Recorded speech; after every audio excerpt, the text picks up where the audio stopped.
Coming up next on Passion Struck. When we have positive global beliefs, we live this authentic life with a sense of pride and joy and ease. When we don't have this, we're striving insecurely to prove ourselves in some way. So at the end of the day, belonging is about connecting to ourselves, understanding who we are, learning to like ourselves again, building relationships of trust where there's emotional connection, understanding what brings us joy, what doesn't bring us joy. And then from this place of security, stepping out into, okay, what do I enjoy doing? What brings me a feeling of connection, a feeling of authenticity, and then having the courage to go out and do it. Welcome to Passion Struck. Hi, I'm your host, John R. Miles, and on the show, we decipher the secrets, tips, and guidance of the world's most inspiring people and turn their wisdom into practical advice for you and those around you. Our mission is to help you unlock the power of intentionality so that you can become the best version of yourself. If you're new to the show, I offer advice and answer listener questions on Fridays. We have long-form interviews the rest of the week with guests ranging from astronauts to authors, CEOs, creators, innovators, scientists, military leaders, visionaries, and athletes.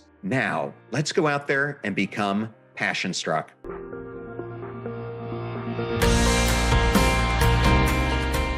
I am so excited to welcome Homaira Kabir to Passion Struck. Welcome. Thank you, John. I'm so excited to be here. Thank you. I'm honored. I'd like to start these episodes out by giving the audience a chance to get to know our guest. And I feel like we all have moments that define who we become. Your own journey was defined by the personal battle that I've heard you talk about with your eating disorder early in life. How did this struggle help you to understand the masks that people wear to feel loved? And how can one start to remove these masks like you did? Yeah, thank you, John. And thank you for bringing that up. I do mention it in my book. Yeah, I'll explain a little bit because I did not understand the connection between the eating disorder and how I was trying to live a more meaningful life much later in my life when that dawned on me that there was something missing in my life. So when I was about 13, my father, who was a diplomat, he was posted to Senegal, which is on the western tip of Africa. When we went to Senegal, I was put in a French school and I did not know a word of French at the time. I was also put 2 grades above the grade that I should have been in. I guess in those days, it wasn't a big deal. And so I really struggled academically. I'd always been a great student. I've always done well in my studies, found great pride in that. And it was a real struggle. And I don't think I was making it any easier for myself because being a perfectionist, I would not allow myself to say anything wrong in French. I would fear that everyone would find it like mock me or make fun of me, although I'm sure nobody would have in hindsight. But at the time, those fears were very real. And so it was just a very tough journey. I was working really hard. I could not obviously make friends without knowing the language. My grandmother, who'd always lived with us, was not with us. It was just a lonely time for me. I missed my life in Sri Lanka, where my dad was posted before this. A lot of nostalgia. I was a sensitive kid. And it was I just remember it as a very tough time. I wasn't doing well, obviously, in my education because I did not know the language. And it was not something that could have happened overnight. So it was just a tough time. And I felt very unseen. I felt nobody saw me. I would spend my break times just hoping nobody would notice this little 13-year-old hanging around somewhere because that was the safest place to be. I sometimes wish I had an iPhone at the time, but there was nothing. I would just hope I was invisible. But then I heard some of the girls say that they liked my figure, that somehow I had a nice figure. It's never something that I'd even thought about as a 13-year-old. It's an innocent time, especially a generation ago. It was a very innocent time. So I thought maybe that is something that would help me feel seen. And before I knew it, I started dieting, this, that, and the other. And I guess I was genetically prone to an eating disorder. I mean, there's enough research on that too, that some of us just carry the genes and they get turned on under the right circumstances. And that was the start of it. And anyway, it took me a long time to get over it, almost a decade, but I did. It was a big battle. That was a big battle that I overcame in my life. But even so, the years went on. I never really felt that I had found that happy, free place where I wanted to be, like passion struck, like you say, just living my life in a way that I felt this was my life. I was living it my way. I went back to school, had a job, got married, had 4 kids. Everything seemed fine on the outside, but inside, I often felt that I couldn't have overcome such a huge battle of my life for this. There had to be something more. And that's when I went back to grad school to study positive psychology. I knew about this science that studied how do you live a meaningful life. And I wanted to do that. And when I did that, and I went on to do my research on what leads to a woman's flourishing, because I was a coach, I was a psychotherapist, and I somehow felt that a woman's challenges, a woman's needs, a woman's aspirations were somehow different. A lot of the pathways that positive psychology told me that these are the pathways of flourishing somehow did not apply. I felt there is a sensitivity that many women have, being a coach and work with so many women, and aspirations that women have, that somehow these pathways were not addressing all of them. So I wanted to understand that. And when I studied women's flourishing, somehow the research changed into women's confidence, because that turned out to be the key factor that separates whether we go on to flourish or whether we get stuck in these patterns where I found myself and a lot of the women I work with, which was the pleasing, the proving, the pushing, the perfecting. And so that turned out to be the thing. One was fragile confidence, also a form of high confidence, and one was optimal confidence. And that was the difference between the two. Fragile confidence is usually dependent on certain key areas of our lives. And during the eating disorder, it was dependent on appearance. Before that, it was dependent on my academic success. After that, it was dependent on me being a mother and on me, the family, and on my work. And these just keep expanding our areas of dependency. Life starts becoming a stranglehold. Today, we're going to be discussing your book, which came out earlier in the year, Goodby Perfect. And I wanted to acknowledge that it was recommended by the Next Big Idea Club as a must read for 2023. So, congratulations on that. Thank you so much. How did your personal journey that you just talked about reflect in the themes of the book? Yeah, it did, in the sense that, one, I was looking for that something missing in my life, which I was trying to uncover. And secondly, in the themes of the book are structured around the pathways to a woman's flourishing that I then uncovered through my research and that I tested in multiple psychological trials and in my work with women, and crafted into a framework of the pathways that lead to flourishing. And the book is actually structured around those 4 key pathways. Well, and we're going to discuss the different aspects of the book. It's divided into 3 different parts, which we're going to go through. The first is understanding fragile confidence. And then part 2 is building a sense of belonging. And then 3 is building a sense of mastery. But before we get further into those, I did want to talk about flourishing a little bit more. I have found, as I have looked at positive psychology, which you have studied in depth, that positive psychology really does dive into flourishing in a deep way. But I often find, and I talk about on the show, that I think so many people are living what I describe as a pinball life, where we're merely bouncing off the things that we encounter in our life instead of being intentional about how we want to live it. And so what ends up happening is it culminates into what Cornell University recently did research on, where they found that over 76% of people that they interviewed as they were nearing the end of their lives said that the biggest regret they had was that they didn't lead a flourishing life. Can you talk about and maybe elaborate on how this realization is impacting people and why they don't seem to realize earlier on in their lives that something is missing? Yeah, that is such a good question, John. I think the real thing, flourishing at the end of the day, I mean, yes, positive psychology studies the science of flourishing, but people have been talking about flourishing for ages. ages, right? Look at philosophers, look at humanistic psychology, look at the work of Carl Jung. I mean, authenticity is what leads to flourishing. Flourishing is about living in integrity with who we are. The problem is, in our day and age, we don't know who we are.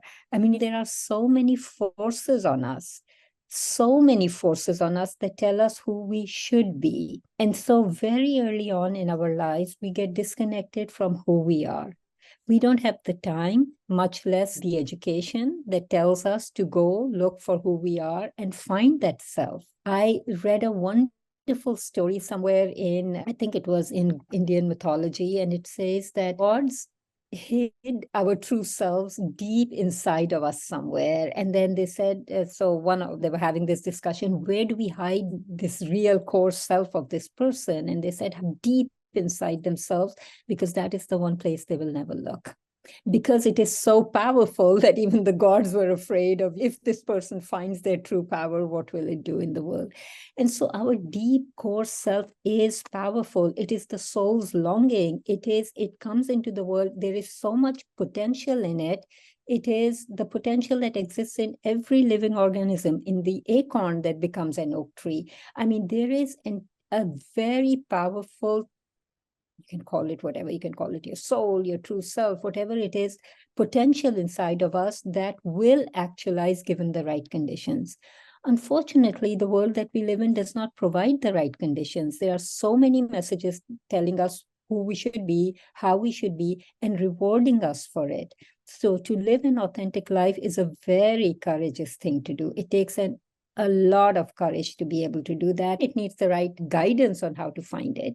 Secondly, it needs a lot of support in how to live it, and courage. And it's difficult. It is a very difficult chosen path. At the end of the day, when all these social messaging becomes not so important to us, that is when we feel the regret. Oh, I wish I had been true to myself. Oh, I wish I had tried to live a life of more flourishing. That is when we long for fulfillment. I think Mary Oliver, the wonderful writer Mary Oliver, put it so beautifully. She said, we have multiple selves, and there is the social self, and then there's the creative self. And the creative self is our authentic self. And the social self is the self that is involved in every other thing that goes on around the world. And there's a place for both. Nobody says that we can let the social self aside. We are social creatures. Their roles and responsibilities and the rest of that. But I think we get so involved in that, and we get so rewarded for that, that we leave this other self behind and we become totally disconnected with her. And then there is a journey where we need to go through to discover it and then to live in integrity with it. Yeah, so you covered a lot there. So I want to break some of these important points down. I had two great interviews over the past year. One was with Susan Cain, another was with Jennifer Wallace. And both of these revolved around perfectionism and toxic achievement culture, which to me really coincide with each other. But this was deeply personal for me because it's something that I saw in my own children as they were going through high school and feeling as if they couldn't make mistakes. They couldn't afford to do anything but be perfect if they wanted to get into the schools, etc., that they aspired to get into. And this really had profound impacts on both of them, on their mental health. And ultimately, when that starts suffering, so does your physical health and your relationship health, etc. And I think, especially when you're younger like that, and even as you get into college, sometimes it's difficult to recognize that this pattern is even occurring in yourself and what to do about it. What is some of your advice for a listener on how they might be able to recognize this in themselves? And then once they do, maybe what is the thing they need to do next to do something about it? Yes, that is so important, John. And yes, I'm sorry your kids went through it, but it's happening to kids all over, and especially in the US. I think there's so much pressure to get into the right schools, so much competition. I mean, it's becoming global now, the competition, because obviously people from all over the world and fear positions and so many people vying for them. I think this needs to begin from much early on in our schooling and in our education, a connection with what we really want, with our passions. who am I beneath all of this? What do I really enjoy? I mean, the first thing we do when we cut back stuff in schools and when there are cutbacks is take out the arts. No music, no art, no nothing. And these are sources of creativity. They are really important to us. Who am I beneath all of this? Try to understand that, try to encourage that, try to find joy in it, try to find meaning in it, and see yourself as that person. There has to be a way in our education, in our homes, of talking to kids of who they are outside their academic achievements. And that too is important. We can't say, okay, this is all of it and you can forget that, right? So, but we do very little at helping them see themselves as something other than their achievements. And so when that's the only thing that defines them and they are not being successful at it, or when there's so much competition at it, it makes them feel very little. I mean, that's the only thing that's defining them. So they will put in whatever it takes, the perfection, the toxic competition, all of that, all of this, just to be able to see their worth through it. We have to help them see their worth as other than their achievements. So this comes through their passions, this comes through their relationships, this comes through their own relationship with themselves, learning to like themselves the way they are. And these are, as long as we can, as educators, as parents, just keep reminding them of all of this thing, I think it will just help them find the balance a little bit. Yes, go after all of those achievements that you want, but when you fall, you're not going to hit yourself so hard. There will be buffers for the fall. And these are the buffers that we keep building over time. They may not pay much attention to them. They may say, oh, Dad, you don't get it. It is really hard and I have to work hard. But it is the place where they'll find the comfort when things don't go the way they want them to go. Yes, and I like that you keep touching on the fact that so many people today are living inauthentically, and that one of the major reasons that stops us from achieving this flourishing life is that we don't become our authentic selves. And I think security and becoming authentic go hand in hand. And in the book, you introduce the idea of secure striving versus insecure striving. How do you recommend that listeners can create a sense of inner security to pursue the goals from a place of authenticity rather than from anxiety or social pressure? Yes. So, John, what the research showed was that there are these two types of high confidence. There's fragile high confidence, there's optimal confidence. And the only difference between the two of them is the global implicit feelings that we carry about ourselves. They're implicit, they're not even in our heads, they're subconscious, they're almost visceral, they're automatic, they live in our bodies because they emerge at a time when a child has not even developed their cognitive capacities. So they are very visceral and they are global. So they impact how we feel about ourselves, how we feel about other people, and how we feel about what's possible or not possible in life. When we have positive global beliefs, we go out, like you said, we live this authentic life with a sense of pride and joy and ease.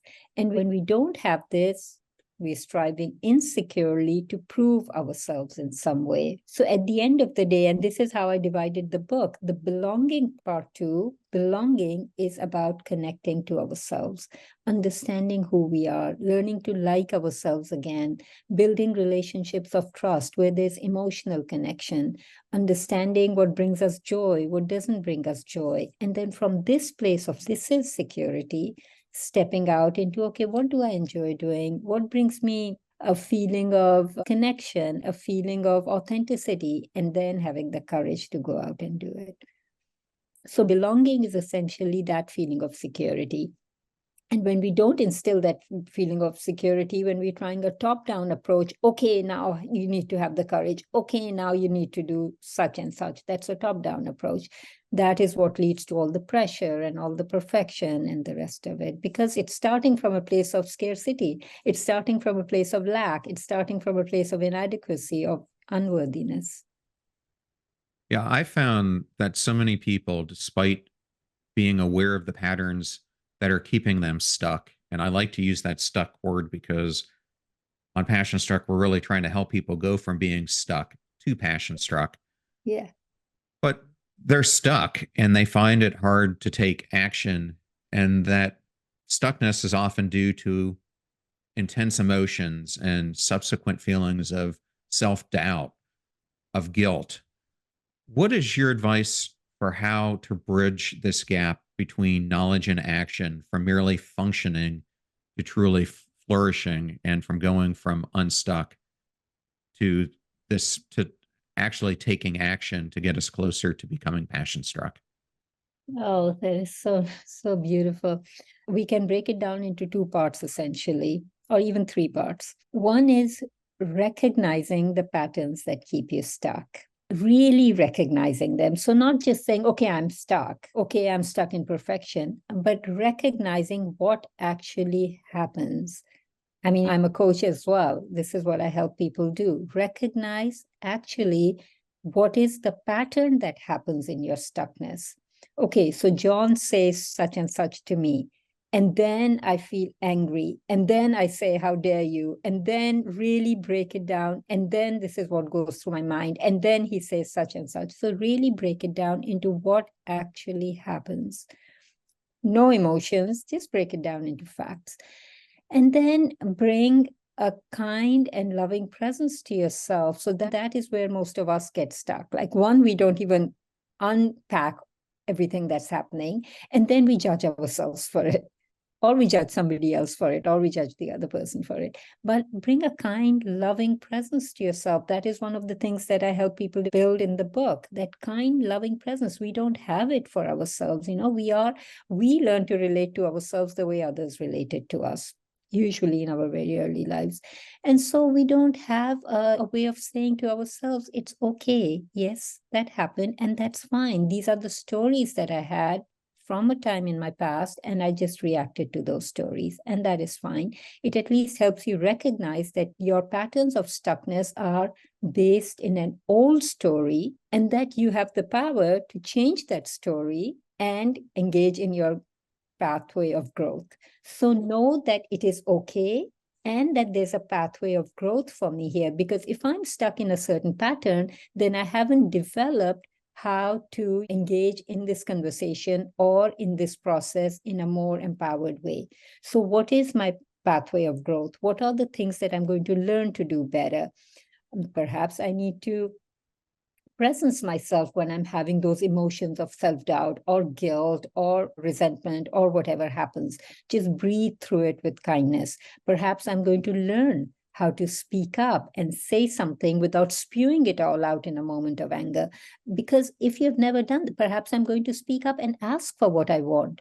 Or perhaps I'm going to actually sit back and think of, what do I actually need to ask for? Because when we've been engaging in certain patterns, whether they're perfecting, pleasing, pushing, getting upset, whatever it is, there are certain skills that we have not developed in ourselves because we've been doing all of this. So one, recognize what happens. Two, bring a lot of loving kindness awareness to it and say, it's okay. It's because of a certain old story that I have. And three, what is now my pathway of growth, and how am I going to engage in it? What are the things that I'll learn, and how will I create a structure in my life that will help me do so?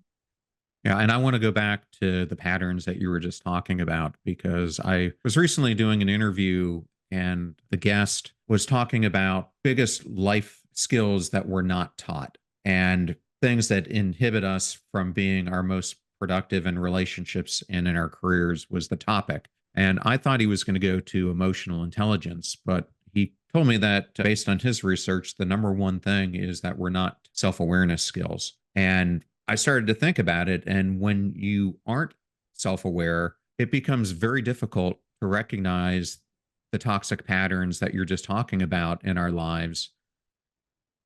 If you're a person who is possibly creating toxicity around you, how do you lean in and find out if you are that generator? Because it's oftentimes, if not all the time, going to be holding you back from the dreams that you aspire to achieve. So if you are the person who is generating the toxic environments, But you don't really realize that you're the one who's doing it. What yeah, are some signs that you might be able to look out for? yeah. I mean, if you're the one who is actually the person who is doing it, I think ask people and be open to their feedback. And I think that is one place where it is hardest, even I can say that even as a coach, that people who are the ones who are generating it often are the ones who are the blindest to it and also not willing to be able to admit it or to look at it. There are the reasons we get trapped in certain patterns is because, again, like I said, of these old stories that we develop in very early on in our lives and the kind of relationships that we have often with our caregivers, but they happen all through our lives with other people as well. And there are different categories that these fall in. And people who usually generate toxicity are the people who've had generally a certain form of attachment style called avoidant attachment.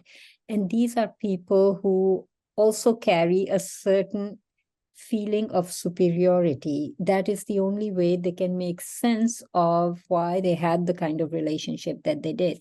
All of this is very subconscious. Even they do not recognize it, but it is very hard for them to be able to see through it. It is almost superimposed on their feelings of inferiority. Like it's two sides of the same coin. And even as a coach, you can struggle to help them see it. It's often when they have multiple feedback from multiple sources saying the same thing. And perhaps even stronger than that is when they're actually having failure after failure as a result of that, whether it is failure in relationships, failure in the workplace, as a result of that, that they'd be more motivated to take action on it.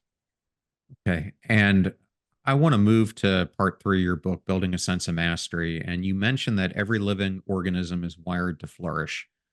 And as I was reading this section, it reminded me of an interview I was doing with Andreas Widmer, who earlier in his life, he was a Swiss guard, actually guarding Pope John Paul II. And he told me this story that Pope John Paul II was one of the greatest mentors he ever had in his life. And he said, you think about everything that the Pope has going on, all the people he has to meet with, all the world events, and caring for this global congregation.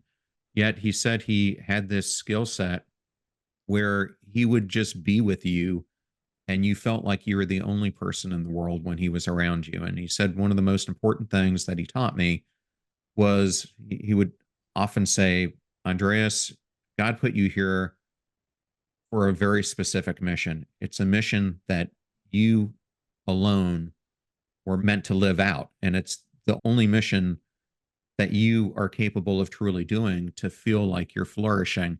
And he said it's your pursuit throughout life to find that and then to activate it. And oftentimes, one of the biggest things I think we struggle with is what is that problem that we were put on earth to uniquely solve? What is that thing that we as living organisms are wired to do? How do you suggest that people go about understanding that and finding that unique problem that they're called upon to solve? John, I mean, in the book, I write multiple ways that you can do it. I think I mentioned 9 or 12 ways. But at the end of the day, it's about just spending time in solitude and in silence and just thinking about what are the things that bring me joy. What are the things where when I'm doing this, I feel truly authentic? I feel that was a meaningful moment for me, or where I feel I really helped somebody, or where I felt truly myself, or where I found a lot of just happiness doing it. There are so many things that need to come through in the world. There's beauty that's essential in the world. There's creativity that's essential in the world. There's healing. There's relationships. I mean, there are so many things that the world needs to be able to flourish. And we are each agents at doing our part in making that happen, right? The world itself is going through a consciousness. The world itself is growing in consciousness. And each one of us has been given a little part. You have been given one out of 8 billionth of a part. I have been given one of 8 billionth of a part. And I think it's also important to put that into perspective because often the ego gets in the way. We think our purpose has to be this world-shattering event where we come in as Superman and Superwoman and change the world in some way. Purpose is not that. Purpose is just we leave the world a little bit better than we found it. What did we do toward the growth of the world? And so maybe for somebody, their purpose is just they brought more beauty into the world in some way. Maybe the purpose of some person is they brought more healing. They were there for people when they went times of trouble. You sat with your aunt, and through her grieving, you were with her when she was grieving, and you sat with them and made them go through that period with the best that they could. I mean, purpose changes over life, and purpose is never that huge a thing. We have to find ways that make us feel truly joyful, truly authentic. And that only happens when you sit down in silence, when you think through things, when you think of your past and you think, what did you really want to do when you were little? I remember for me, when my dad was posted in Sri Lanka, I remember we used to walk down the streets, and every time I would walk down the streets, I was just mesmerized by windows of houses. In Sri Lanka, it's a very green place.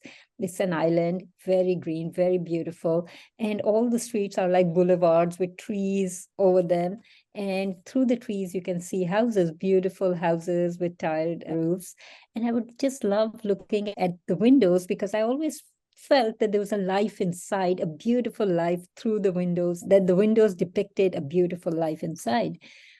And now I find that for me, my purpose is helping people look through the windows into their own souls and find that beautiful life inside. I mean, that for me feels like my purpose. But it's not like I just woke up one day and said, this is my purpose. It's just like I felt what were the moments in my life that made me feel that were different, that were unique in some way, that stood out for me. And so this is what people need to do. They need to spend time in silence, spend time in solitude, consider that the most important work of their lives, and try to find what are the recurring patterns in their life that are meaningful to them. And how does that apply to the current needs in the world right now? Because purpose is always two-sided. It is your joy combined with the needs of the world. How will I bring that forward? Yeah, I think there's a lot of truth to what you just said. And I think another thing that you and I both went through, if I understand it correctly, is I think this happens over a gradual period of time. I remember hearing this inner voice years before I took action upon it, where I was at a place where I thought I was exactly where I was supposed to be. Yet, if I had done more soul searching at that time, I would have found out that I wasn't living authentically. I was living by what society had guided me to become. And yet, this inner voice kept telling me that this isn't your calling. You're supposed to be helping people do X, Y, and Z. And yet, I think what so many of us face is when things in our life seems to be going well, when we have all the material things we want, we have the success, we've made a name for ourselves. It's so difficult when you hear this inner voice calling you to do something different to actually lean into it and to silence yourself and to really explore it. So easy to silence that voice because it just speaks in such small whispers, like you hear it in the middle of the night or something, and then you wake up in the day and you're busy, and then it's silent and it's gone, and somebody says something great about how well you did, and you're like, yes, awesome, I am on the right track, actually. Yeah. And for me, the whispers didn't make sense because it was doing something completely different than what I was doing at that point. And it really took for me a couple life events that opened my eyes to, is this really the legacy that I want to leave someday? Is this how I want my family and friends to remember me?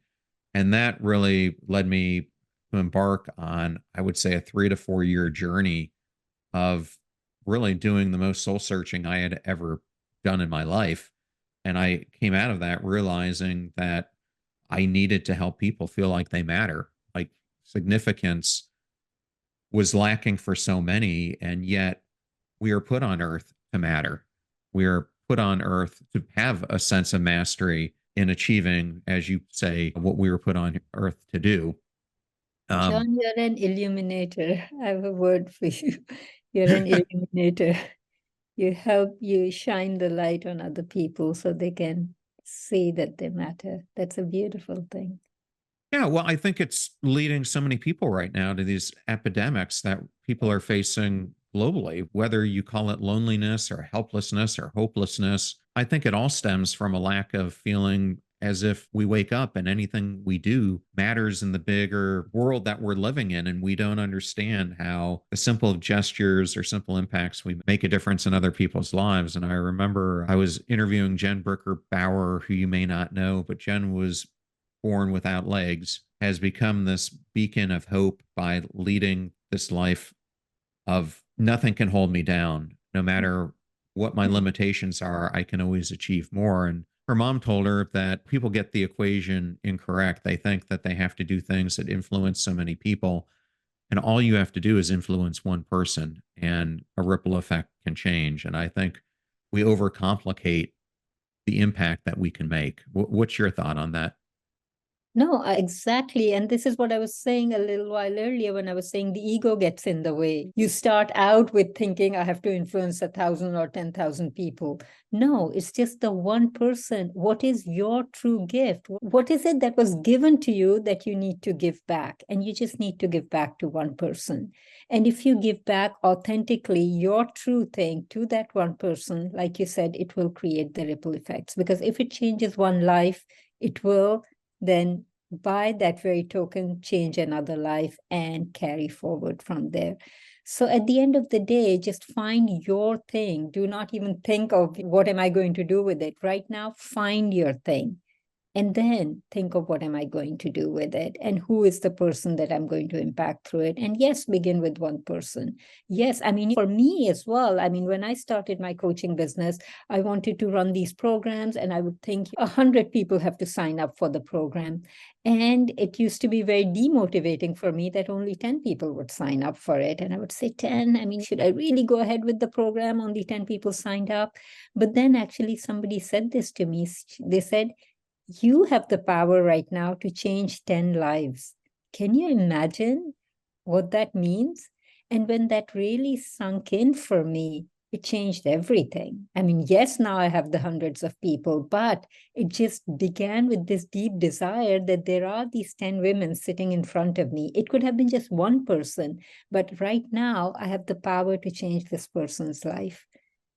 And that is beautiful. And like you said, we have this power every single day. I mean, when you see your child, do you say, hey, honey, how did you sleep? And how was your night? And what are you looking forward to today? Or are you going to say, you didn't make your bed? Have you go back and make your bed? I mean, we have the power every single moment in what we're going to do. There is something in psychology that's called prizing. What a secure parent gives their child is not only the presence and the love and the rest of it and the willingness to give them what they need, but also something that's called prizing. And that is actually making them feel good. Prize them. Wow, honey, those, even if your child has scribbled on a piece of paper, that's the most beautiful painting I've ever seen. What were you doing? What I can see trees there. Is that trees that you were doing? I mean, can you imagine how a child would light up for that when they hear that? It would change everything. It would help them feel that I'm great, actually. I took that crayon and I've created this beautiful painting. And we don't get a lot of prizing in our lives, not from even forget our early experiences. We don't even get a lot of prizing in the real world for things that come from our hearts. We can get a lot of prizing and rewards for achievements because it's obviously helping our organizations or the rest of it. But prizing for things that come from our hearts, we need to help our kids and ourselves feel more prized for that. I love that answer. And I was going to ask you this question, and I think you just answered it. I was going to ask you, how do you see the interconnection between individual flourishing and collective well being?